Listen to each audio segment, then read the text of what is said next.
अस्सलाम वालेकुम। Second year हमारा जो पिछला लेक्चर था वो था जी शहरियों के फ़राइज़ के हकूक़ के बारे में कि 1973 के आइन के तहत शहरियों के हकूक़ बयान करें। तो आज का हमारा टॉपिक उसी से रिलेटेड है, यानी आज हम पढ़ेंगे शहरियों के फ़राइज़ कि जहाँ पर अगर आपकी पे को कोई हक हासिल होता है तो वहीं पर आपकी कोई ड्यूटी भी होती है। तो फिर जो राइट्स दिए जाते हैं तो उनके साथ ड्यूटी भी होती है कि अगर आपको हक दिया गया है तो फिर आपके हकूक़ दिए गए हैं तो आपके फ़राइज़ भी होंगे कि आपने वो भी करना है। ठीक है, अब हमें घर से मुकम्मल आज़ादी होती है, हमें हकूक़ दिए जाते हैं हर चीज़ के, हर चीज़ हमें प्रोवाइड होती है। क्या मकसद तालीम पढ़ने के, घर स्कूल जाके पढ़ो, हर चीज़ मिलती है, किताबें, कॉपियाँ, यूनिफॉर्म, हर चीज़ हमें अपडेट मिलती है। कि वो कहते हैं ये हमारा, हम लोग कहते हैं ये हमारा हक है कि हमारे पेरेंट्स हमें सारा कुछ प्रोवाइड करें, तो ये हमारा हक है ना कि हमें सब कुछ मिलता है। तो फिर उसके हक के जो अपोजिट होता है वो उसका राइट का होता है, ड्यूटीज़ भी होती है। तो पेरेंट्स सब कुछ करने के बाद क्या कहते हैं, अच्छे नंबरों से पास होना है, तो ये आपके फ़राइज़ में शामिल हो जाता है कि आपका फ़र्ज़ है कि आपने पढ़ना भी है और उसके साथ साथ ये है कि अच्छे नंबर भी लेने हैं। ठीक हो गया ना कि आपके हक तो आपको मिल गया, तो अब हकूक़ के साथ क्या होता है कि ड्यूटीज़ भी होती हैं, हकूक़ के साथ फ़राइज़ भी हैं, तो फ़राइज़ को पूरा करना भी ज़रूरी है। जैसे 1973 के आइन में वो कहते हैं ना कि हकूक़ दिए हैं उन्होंने, तो पैदाइशी हकूक़ है जो हर मौज़म माशरे में मिलते हैं। तो फिर जब हकूक़ दिए गए हैं तो उसके साथ फ़राइज़ भी शामिल होते हैं।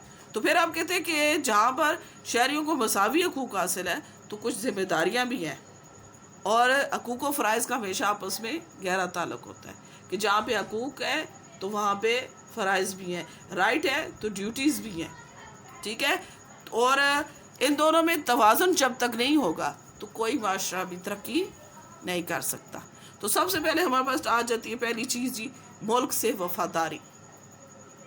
सबसे पहली चीज़ वफ़ादार होना, कि कोई भी अगर अच्छा शहरी है तो उसके लिए सबसे पहली चीज़ आएगी कि वो अपने मुल्क का वफ़ादार हो और किसी भी ऐसे काम में मुलविस ना हो जो अपने मुल्क के साथ गद्दारी के ज़ुमरे में आता हो। दूसरे नंबर पे हर शहरी का कानूनी और अखलाकी फ़र्ज़ है कि वो तमाम मुल्की और रियासती कवानीन का एहतराम करे और किसी सूरत में भी कानून की खिलाफ वर्जी ना करे। कानून का एहतराम बहुत ज़रूरी होता है। ठीक हो गया। अब तीसरे नंबर पे टैक्सों की अदायगी। हर शहरी का फ़र्ज़ है कि टैक्स बर वक्त अदा करे, क्योंकि गवर्नमेंट के निज़ाम को चलाने के लिए सबसे बेहतरीन चीज़ टैक्स होता है। क्योंकि जब आप लोग वक्त पे टैक्स पे करते हैं तो फिर गवर्नमेंट के जो इदारे होते हैं वो सैलरीज वगैरह भी या दूसरे जितने भी तरक्याती काम होते हैं उनमें इसको इस्तेमाल करते हैं। नेक्स्ट आ जाता है वोट का। हर अच्छे शहरी की जिम्मेदारियों में सबसे अहम फ़र्ज़ ये है कि वो दयानतदार और अच्छे किरदार के जो उम्मीदवार है उसे वोट दे ताकि बदनवानी का ख़ात्मा हो मुल्क से और सियासी निज़ाम जो है वो मजबूत हो। इसके अलावा हमारे पास आ जाता है समाजी खिदमत।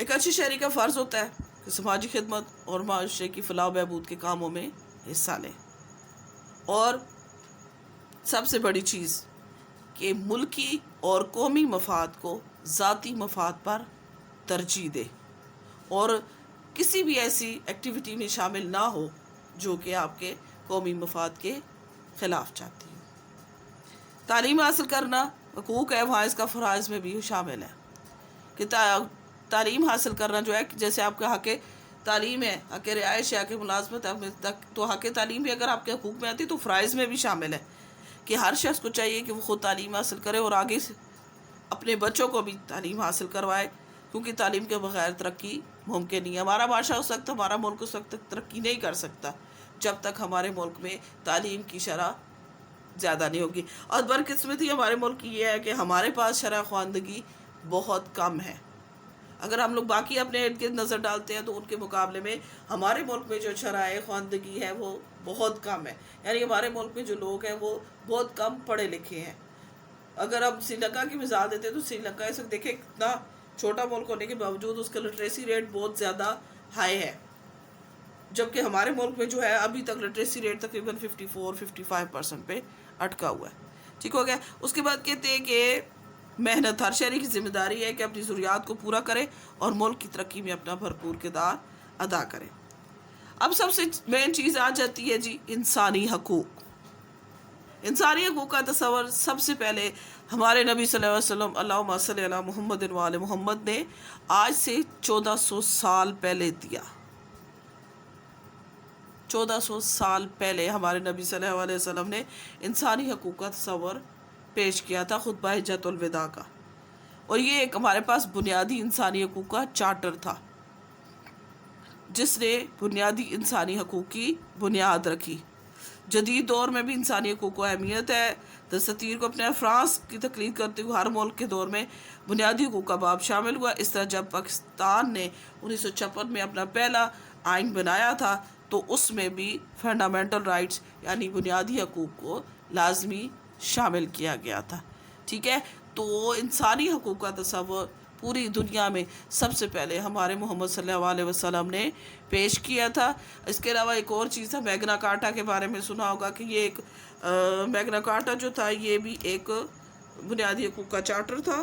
لیکن اس کی تقلید ابھی بھی فرانس اور سب کرتے ہیں. لیکن ہمارے پاس جو تھا وہ ہمارے نبی صلی اللہ علیہ وسلم جو تھے اللہم صلی علی محمد انہوں نے جو پیش کیا 1400 سال پہلے یہ باقاعدہ انسانی حقوق کا چارٹر تھا جس نے بنیادی انسانی حقوق کی بنیاد رکھی تھی. اوکے بچے, امید ہے سمجھ آ گئی ہو کہ آپ کو آج شہریوں کے فرائض کے بارے میں جو ہم لوگ پڑھا. اوکے, اللہ حافظ.